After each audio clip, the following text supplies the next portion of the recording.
ஆண்டவரும் உலக ரட்சகருமாகிய இயேசு கிறிஸ்துவின் நல்ல நாமத்தினாலே உங்கள் அன்போடு வாழ்த்துகிறேன்.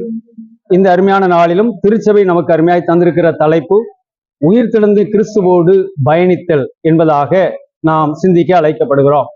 அன்பிற்குரியவர்களே, பயணம் என்று சொல்வது ஒருவேளை இந்த உலகத்திலே காண்கிறவைகளோடு செய்கின்ற பயணமும் காணாதவைகளோடு செய்கிற பயணமும் என்று சொல்லி நாம் சிந்திக்க முடியும்.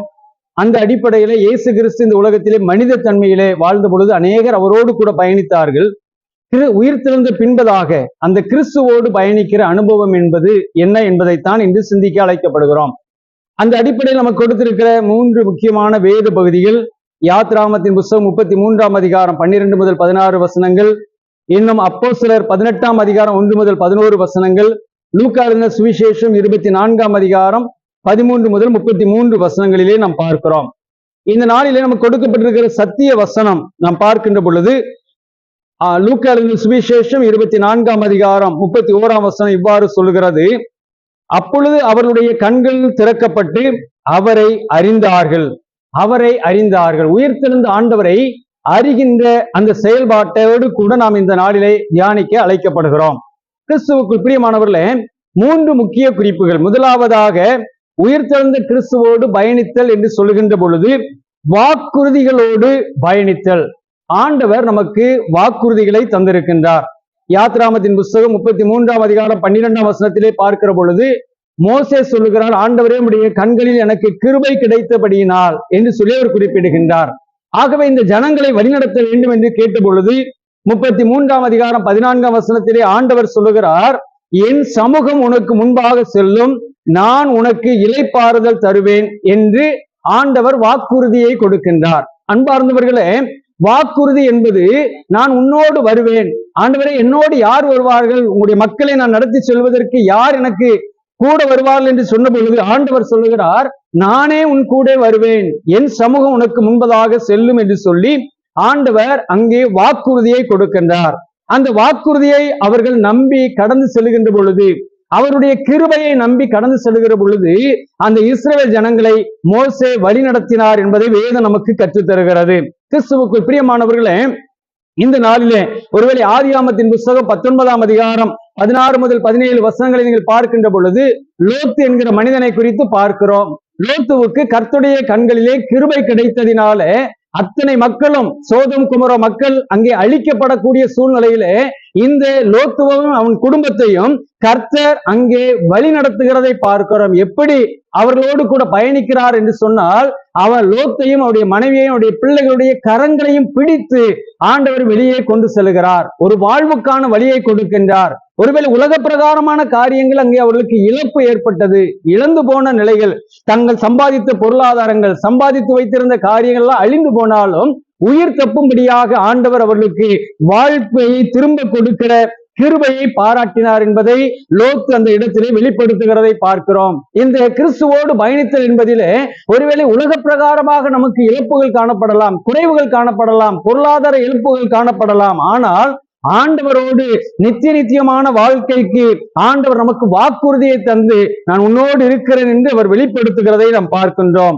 முதலாவது, உயிர்த்தெழுந்த கிறிஸ்துவோடு பயணித்தல் என்பதிலே அவருடைய வாக்குறுதிகளை கொண்டு எதிர்காலத்தை நம்பி நாம் கடந்து செல்கிற அந்த பயணம் உயிர்த்தெழுந்த கிறிஸ்துவோடு பயணித்தல். இரண்டாவது, வல்லமையோடு பயணித்தல். ஒருவேளை ஆண்டவர் நம்மை அவரோடு கூட அழைத்து செல்கிற பொழுது, ஒரு பெரிய மனிதர் நமக்கு பின்னால் இருக்கிற பொழுது நாம் தைரியமாக காணப்படுவோம். அப்போஸ்தலர் 18ஆம் அதிகாரம் 9-10 வசனங்களிலே நாம் பார்க்கின்ற பொழுது இந்த பவுலடிகளார் அங்கே நிற்கின்ற பொழுது யூதருக்கு ஆண்டவர் தான் உயிர்த்தெழுந்த கிறிஸ்து என்பதை தைரியமாக பிரசித்தப்படுத்துகிறார். அப்படி பண்ணுகிற பொழுது அங்கே அவர்கள் அவரை கொலை செய்ய திட்டமிடுகின்றார்கள். அந்த இடத்திலே அங்கே ஆண்டவர் அவர்களை பார்த்து சொல்லுகிறார், பவுலை பார்த்து சொல்லுகிறார். அப்போஸ்தலர் 18ஆம் அதிகாரம் 9-10 வசனங்களிலே, நீ பயப்படாமல் போ, நான் உன்னோடே இருக்கிறேன், உனக்கு தீங்கும் செய்யும்படி ஒருவனும் உன்மேல் கை போடுவதில்லை என்று சொல்லி ஆண்டவர் நீ தைரியமாக பேசு என்று வல்லமையை கொடுக்கிறார். இந்த அருமையான நாளிலே கர்த்தர் தம்முடைய வல்லமையை நமக்கு விளங்க செய்கிறவராக இருக்கின்றார். யோவான் 21ஆம் அதிகாரம் அந்த 11ஆம் வசனத்திலும் பார்க்கின்ற பொழுது அவருடைய வல்லமையை, உயிர்த்தெழுந்த வல்லமையை கரையோரத்திலே அவர் 153 பெரிய மீன்கள் வந்து கரையோரத்தில் இருக்கிற வலைகளிலே விழும்படியாக அந்த வலைகள் கிழிந்து போகாமல் இருக்கத்தக்கதாக கர்த்தர் தம்முடைய வல்லமை வெளிப்படுத்தினார் என்று சொல்லி நாம் பார்க்கிறோம். இந்த ஆண்டவர் தான் சொல்லுகிறார், தைரியமாக பேசு, நான் உன்னோடு கூட இருக்கிறேன், உன் மேல ஒருவனும் தீங்கு செய்ய முடியாது என்கிற வல்லமை ஆண்டவர் கொடுக்கிறார். அந்த தைரியத்திலே பலத்திலே பவுலடிகளார் பேசுகின்றார். அன்பிற்குரியவர்களே, இந்த நாளிலே ஆண்டவர் நமக்கு வல்லமை தருகிறவராய் இருக்கின்றார், அவருடைய பலத்தை தருகிறவராய் இருக்கிறார். பயந்து போகிற அனுபவத்தை ஆண்டவர் நம்மை விட்டு அவர் எடுத்து போடுகிறவராக இருக்கிறார் என்பதை வேதம் நமக்கு சுட்டி காட்டுகிறது. பயத்தை முற்றிலும் அப்புறப்படுத்துகிற ஆண்டவர், நீ தைரியமாக பேசு என்று அவர் தம்முடைய வல்லமையை நம்மிடத்தில் விளங்க செய்திருக்கிறார். மோசேக்கு அந்த வல்லமையை கொடுத்தார். கையில் இருப்பது என்ன என்று கேட்டு அந்த கோலை கீழே போட சொல்லி சர்ப்பமாக மாற்றி மீண்டும் அதை அந்த கோலாக மாற்றி ஆண்டவர் அவருக்கு வல்லமையை கொடுத்தார். செங்கடலை பிளக்கக்கூடிய வல்லமையை கொடுத்தார். அவர் கோலை நீட்டுகிற இடத்திலிருந்து தண்ணீர் கடந்து வந்தது, பாறையிலிருந்து தண்ணீர் கடந்து வந்தது. அந்த அற்புதத்தை செய்கிற வல்லமையுள்ள ஆண்டவரோடு நாம் அங்கே பயணிக்கும்படியாக அழைக்கப்படுகிறோம். மூன்றாவது நாம் பார்க்கின்ற பொழுது வார்த்தைகளோடு பயணித்தல். உயிர்த்தெழுந்த கிறிஸ்துவோடு பயணித்தல் என்பதிலே வார்த்தைகளோடு பயணித்தல். பாருங்கள், லூக்கா 24ஆம் அதிகாரம் 32ஆம் வசனத்திலே நாம் பார்க்கிற பொழுது அங்கே சொல்லப்படுகிறது, வழியிலே அவர் நம்முடனே பேசி வேத வாக்கியங்களை நமக்கு விளங்க காட்டின போது நம்முடைய இருதயம் நமக்குள்ளே கொழுந்து விட்டு எரியவில்லையா? கிறிஸ்துவுக்குள் பிரியமானவர்களே, இங்கே சொல்லப்படுகிற காரியத்தை நாம் பார்ப்போமானால் வேத வாக்கியங்களை அவர் விளக்கி காட்டினார். மோசே முதலிய தீர்க்கதரிசிகள் எல்லாம் சொல்லி வைத்திருக்கின்றார்கள். இந்த உயிர்த்தெழுந்த இயேசு இப்படி இருப்பார் என்பதை வேத வாக்கியம் ஏற்கனவே நமக்கு சுட்டி காண்பித்திருக்கிறது. அந்த வார்த்தைகளை கொண்டு ஆண்டவரோடு கூட நாம் அங்கே பிரயாணப்பட அழைக்கப்படுகிறோம். வேத வாக்கியங்கள் என்று சொல்லுகிற பொழுது ஆதாரங்களோடு. அன்பிற்குரியவர்களே, ஆண்டவர் இந்த நாளிலே வேத வாக்கியங்களை நமக்கு கற்றுத் தந்திருக்கிறார். அதை விளங்க கற்றுக் கொடுக்கிறார். அதை தினந்தோறும் நாம் வாசித்து இந்த வேத வாக்கியங்களின் வழியாக நாம் கடந்து செல்கிற பொழுது கர்த்தர் நம்மோடு கூட அவர் வார்த்தைகளை கொண்டு நம்மோடு பயணிக்கிறதை நாம் காண முடியும். நாமும் அவரோடு கூட பயணிக்க வேண்டுமானால் இந்த வார்த்தைகளை விசுவாசிக்க வேண்டும். பழைய ஏற்பாட்டிலே சொல்லப்பட்டவைகள் புதிய ஏற்பாட்டிலே நிறைவேறினவைகள். ஆண்டவர் இயேசுவினுடைய உயிர்த்தெழுதல், அவர் திரும்பவும் வருவார், ஒரு நிலை வாழ்வை நமக்கு தருவார் என்று நாம் விசுவாசிக்க அழைக்கப்படுகிறோம்.